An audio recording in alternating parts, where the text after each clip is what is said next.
Hello everyone and welcome back to Coronavirus Corner. We had a massive thunderstorm yesterday. I turned everything off at the wall so I wouldn't get lightning in my sockets.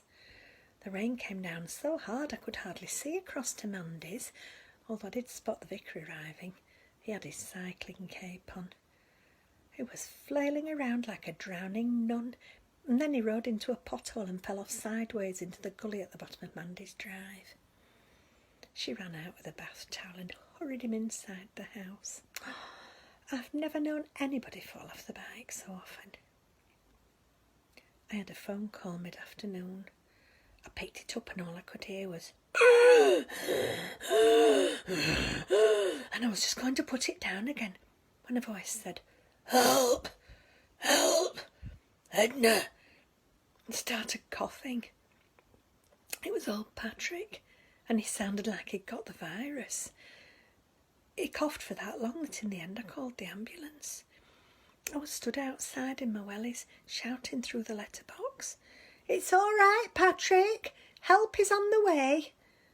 They didn't take too long to get there, but then they took 10 minutes to put all the protective gear on, and I kept thinking, he'll be dead by the time they get in. I showed them the key safe and then I stood back. Mandy and the vicar were looking out of her window, and Sharon got a mac on and came and stood nearby. It was blowing a gale and there was water everywhere. We were stood at his gate like anxious sea lions waiting for the man with the bucket of fish. But we could hear Patrick coughing even through the thunder. It was horrendous. I dread to think what his nose was doing. Then there was a sudden shout and the coughing stopped, and we thought he'd gone. But after a couple of minutes the ambulance crew came back out and said he was all right and they'd made him a cup of tea. Apparently he'd been watching Tipping Point and he'd dozed off. Well, it must be the most boring programme on the telly. But he got a mint humbug in his mouth and it lodged in his throat. It's a good job he rang me. Anyway, they gave him a good thump on the back and it flew out and broke a vase. Just imagine. He could have been lying there for hours and the sweet would have dissolved and we'd never have known what happened. It'd have been like that Roald Dahl story where she kills someone with a frozen leg of lamb and then serves it to the detectives.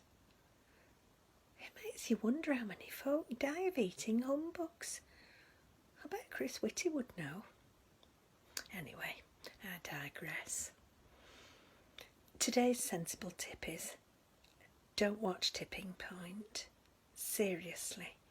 Watch The Chase or Pointless or Eggheads.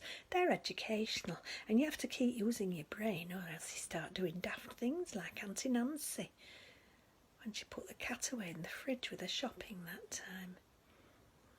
Keep your brain busy. You take care. Stay safe. And I'll see you tomorrow. Bye-bye.